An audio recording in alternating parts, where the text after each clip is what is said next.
បងយើងគួរតែលេងម៉ែម្ដងអីអូននឹកកូនយើងដល់ហើយអូនណា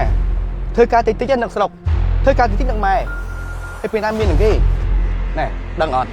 ពេលទៅម្ដងមកកណែអស់មែនទី1សាំងឡានទី2ហូបចុកណែ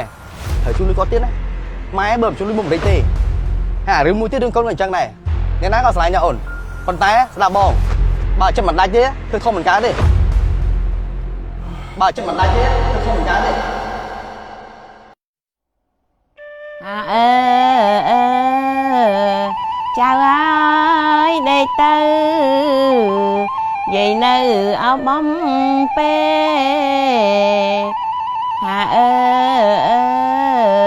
ចៅហើយដេកទៅម៉ែនៅអោភ្នំពេញមើលតែមុខគេដូចម្ដាយគេដល់ហើយ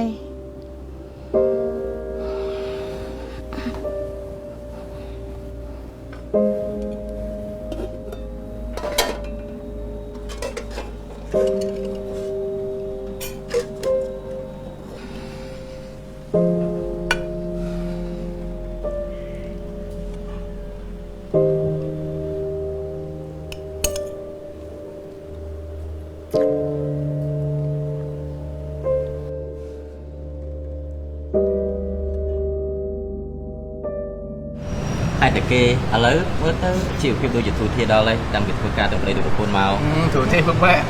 ក៏មកចោះច្រឡំគេហ្នឹងណានិយាយចឹងខ្លួនឯងមិនទេហើយសុខសប្បាយអត់ព្រោះថាមួយរយៈនេះគ្នាឃើញក្មេងតូចតូចដូចជាឈឺច្រើនណាស់អញ្ចឹងគាត់តែប្រយ័ត្នណាចាបងម៉ែហើយនឹងមីអូនណាសុខសប្បាយទេអូយមិនអីទេខ្ញុំខកតគាត់តែរហូតហ្នឹងមែនទេបងណា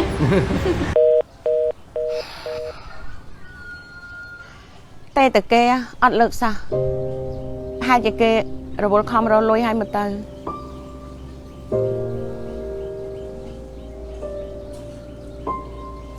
ទឹកដោះគោចៅក៏អស់ទៀតហើយពុកម៉ែផ្លៃទឹកដោះគោការហូបចុករបស់គាត់ឯងផ្សាដាច់ទេអញ្ចឹងវាល្អហើយអស់ជុលមួយពុកម៉ែថ្ងៃហ្នឹងញ៉ាំចុះអស់ម៉ែគ្នាជីលុយអញ្ចឹងអត់ក្រែងចិត្តទេវើយញ៉ាំ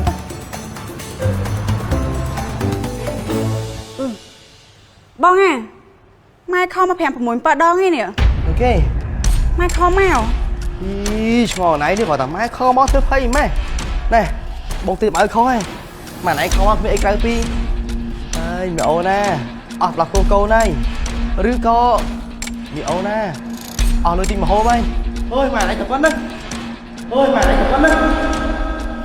អូយមកណែដេកយើងឯងធ្វើការមកអូសប្បាយណាស់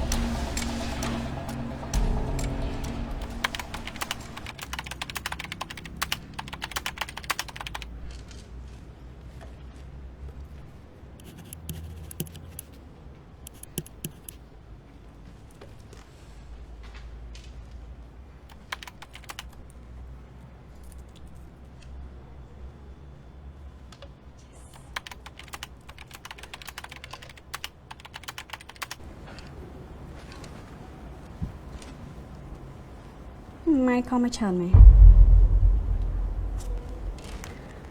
អាឡូម៉ែអាឡូក្មួយឡែនមែនចាខ្ញុំអូពូហេងណាក្មួយដែលមានចំការនៅចិត្តផ្ទះក្មួយឯងហ្នឹងចាំម៉ែក៏ទៅណាបាត់តែបានជាពូយកទូរស័ព្ទកូននិយាយ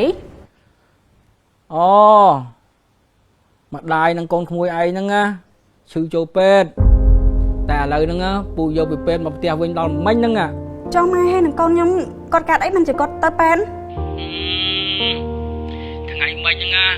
ពូមកវិជ្ជការមកគាត់ដើរកាត់មុខផ្ទះក្មួយឯងហ្នឹងហើយគាត់លឺកូនក្មួយឯងវាយំខ្លាំងពេកពូហ្នឹងក៏ឡើងមកមើលក៏ឃើញម្ដាយក្មួយឯងហ្នឹងដេកស្លាប់ម្ដាយក៏កាន់កំប៉ុងទឹកដោះគោចៅទៀតហើយពូថាតែជួយឆុងហ្នឹងដោះគោយកទៅឲ្យកូនក្មួយឯងដែរ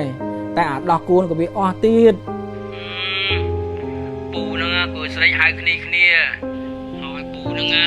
យកយាយនឹងចៅនឹងទៅពេទ្យទៅធំខ្ញុំខ້ອຍម៉ែខ្ញុំខ້ອຍអើយម្ដាយសុំទោសណាកូនណាគួយកុំបារម្ភពេកអីម្ដាយហើយនឹងកូនគួយឯងហ្នឹងណាគឺពេទ្យគេសង្គ្រោះបានហើយពេលគេថាអញ្ចេះម្ ម្ដាយក្មួយឯងហ្នឹងណាដួលសន្លប់ដោយសារណាហូបអាហារវាអត់សូវមានជីវជាតិហើយកូនក្មួយឯងហ្នឹងណាវាយំខ្លាំងពេកបានវាចុះខ្សោយហ្នឹងហើយក្មួយឯងមកមើលម្ដាយនិងកូនក្មួយឯងផង ចាចាពូខ្ញុំនឹងដាក់ច្បាប់គេឲ្យចេញទៅលើហ្នឹងណាពូណាអរគុណច្រើនណាស់ពូដែលបានជួយម្ដាយហើយនិងកូនខ្ញុំបាច់គុណស្រ័យទេក្មួយ យើងណាសិតតែអ្នកចិត្តខាងជាមួយគ្នាទេប៉ុន្តែពូគិតថាអញ្ចេះក្មួយឯងម្ដាយក្មួយឯងរងថ្ងៃនៅផ្ទះឆ្ងាយពីគេពេកពេលឈឺជាជពលុបឲ្យវាពិបាកហៅគេណាណាក្មួយឯងណាគួរតែយើងម្ដាយក្មួយឯងទៅនៅភ្នំពេញជាមួយផងទៅព្រោះគាត់ចាស់ហើយណាក្មួយ ចាពូចាខ្ញុំដឹងហើយខ្ញុំអរគុណច្រើនណាស់ពូដែលបានជួយម្ដាយនិងកូនខ្ញុំនឹងគិតគូររឿងនេះ ហ្នឹងហើយអីទេក្មួយយើងសត្វតែអ្នកស្រុកអ្នកភូមិផ្ទះចិត្តខាងជាមួយគ្នាទេមានរឿងអីយើងត្រូវចេះជួយគ្នាចឹងហើយណាក្មួយ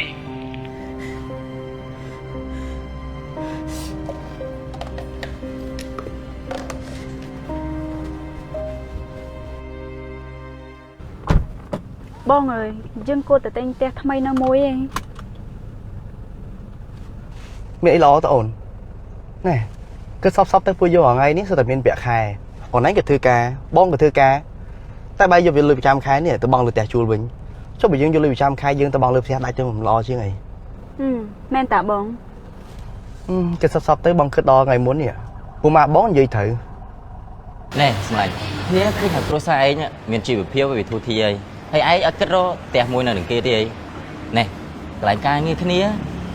បងប្រាក់តែបន្តិចអាចចូលនៅបានហើយហើយឯងល្មមគិតគូយកកូននឹងម្ដាយឯងមកនៅជាមួយហើយអើយពូម៉ាអើយណែតែទីផ្ទះនឹងរវល់ទៅអីនៅផ្ទះជួលសួរទាំងអីហ្នឹងដឹងមិនហ៎តែហ៊ានតែតោះចិត្តតិចទៅចេញរកកន្លែងផ្សេងទៀតបានបងហើយនៅមួយម៉ែអីគាត់ចង់មកទេពេញចង្អៀតណែគាត់ថាដើរទៅថប់ខ្យល់បាក់ដកដង្ហើមហើយមិនខ្វល់លុយកាក់ទេឯងផ្សាយគាត់រកខែហ្នឹងណែមកហូបគាត់ញ៉ាំឆ្ងាញ់ហ៎ អើគ្នាវាឃើញជីវភាពឯងវាធូរធារចឹងគ្នាចេះណែនាំទៅហើយរស់នៅក្នុងបរិយាមិនដូចផ្ទះជួលទេវើយនៅបរិយាមានផាសុខភាពល្អមានសុវត្ថិភាពជាងនៅផ្ទះជួលឆ្ងាយអញ្ចឹងបែងគួរតែតាក់ទងទៅគាត់ហ្នឹងជាមួយមកខទៅវាមើល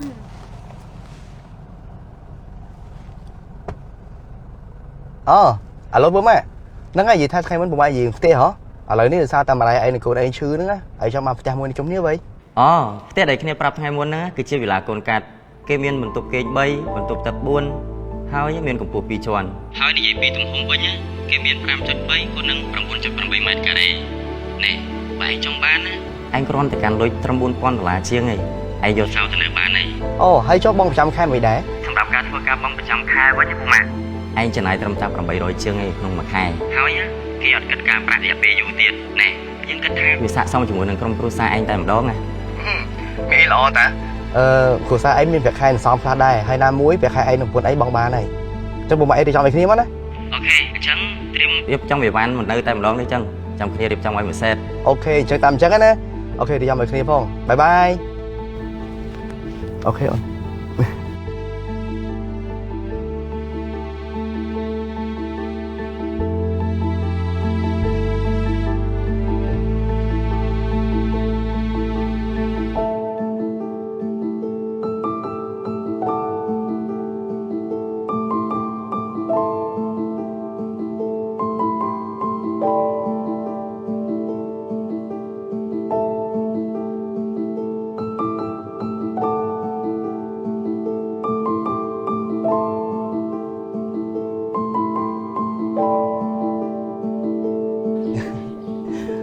អូនណាចាំបងផ្លែណាបងយកបាលីសិន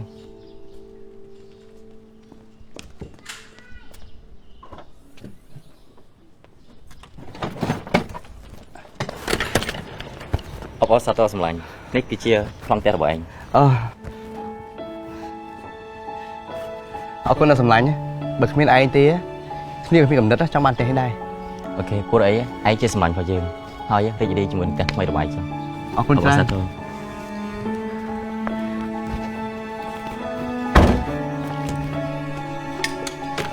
តើម៉ាក់អូនតោះម៉ែពិសាថ្នាំចាកូនហើយប៉ែបានប្រាប់ថាឲ្យម៉ែពិសាក្រោយបាយជារៀងរាល់ថ្ងៃតែបន្តិចទៀត ម៉ែលេងអីហ្នឹងកូនលេងឲ្យម៉ែនៅម្នាក់ឯងហើយចាប់ថ្ងៃនេះទៅយើងនឹងរស់នៅទីនេះជុំគ្នាណាម៉ែណានិយាយចឹងមិនអូនគេនៅកូនបងណាមិនអូនគេនៅ